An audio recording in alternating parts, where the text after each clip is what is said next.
I didn't think about this. I've heard this over the internet. There's stories all over the internet and things like that. So, especially on Reddit.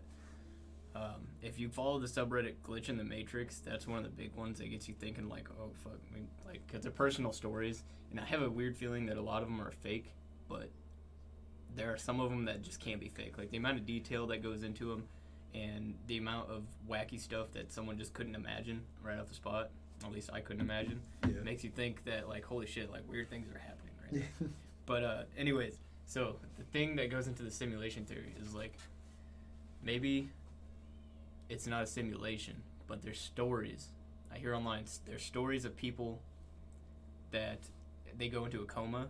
Yeah. Or, like, there's studies showing that your brain activity your brain is still active, like, 10 minutes after you die. Yeah. So, isn't that where you release, like, DMT and stuff in your brain? Yeah, like, yeah. So,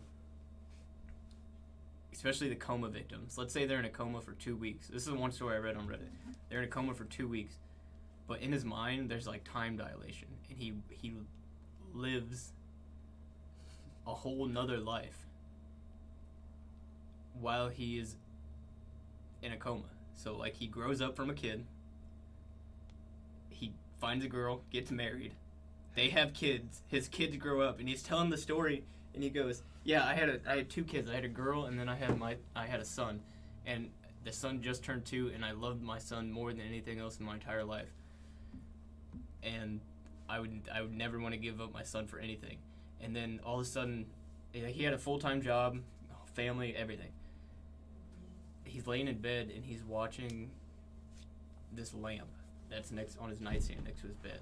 This is while he's in a coma and having this weird dream. And he says, he starts looking at this lamp, but for whatever reason, the lamp didn't look like it was a real object. Like, it looked like it was a 2D object in a 3D world. Really? Yeah. Like bad it was texture like in a video game. Yeah, it was like bad texture in a video game. And that's the only way he could explain it, was that it looked like a bad texture in a video game. And it kind of, like, it just fucked up his whole world. He just sat there, and he laid in bed, and he looked at the lamp for hours on end. And he couldn't figure out, like, why it caught his amazement so much. He ended up stopped going to his job, like, stopped taking care of himself. He just laid in bed all day, didn't eat, didn't sleep, didn't drink, just sat and looked at the lamp the whole day. And this happened, he said it happened for, like, weeks. And finally,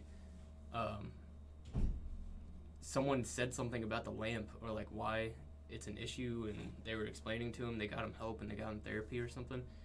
And he started looking at the lamp again, and he was thinking, the lamp's not real. Like, he finally came to the realization that the lamp's not real.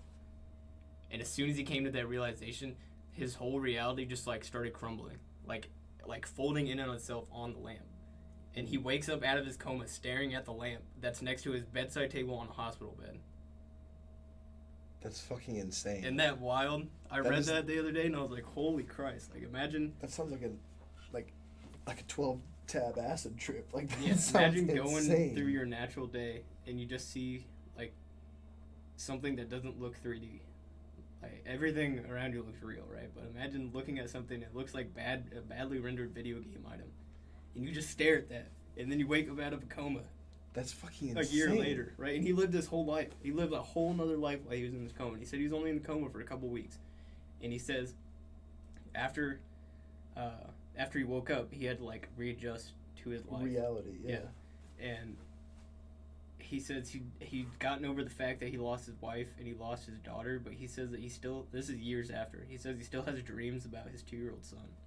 That's fucking insane. He still has dreams about his 2-year-old son, and he gets depressed over it. Like, he gets actual, like, he at one point during the little script he was writing, it was, he said he even contemplated suicide because he just wanted to see, like... He wanted to see his son again? Yeah. That is... I've never heard that theory. Isn't that the weirdest thing ever? And that's, a lot of people, where that brings to the theory part is, like, number one, okay, yeah, you could be doing that right now. Like, this could just be a reality that your mind constructed. Yeah. But also, number two is what I was saying, when you die, your brain is still active for 10 minutes. Mm-hmm. So, what if that same thing happens when you die? So you die, and your brain is still active, but the time dilation happens, and you live a whole nother life. And then you, like, actually die. Yeah, well, that raises the question that I was Do thinking you about. really Like, die? yeah, like, what if, okay, so you die in that other life, right? Does it happen again? And you just keep, like, Inception style going down lives? Is it kind of like the egg theory that we were talking about? Like, that kind it seems like it kind of tie into that. Like, you, A little you bit, die, yeah. and then you keep going, but, like, it's not But it would as- just be one single, Yeah. like, linear thing, which is, I don't know. kind of like looking in two mirrors. Like, if you put it like a mirror, like, back, you could just keep seeing, like, down Yeah. the line, you know? Hmm. That's fucked up. That's a good thought, actually. Just, it's like a mirror dimension. Yeah. When you die, you go to a mirror dimension, you live out a whole nother life, and it keeps happening.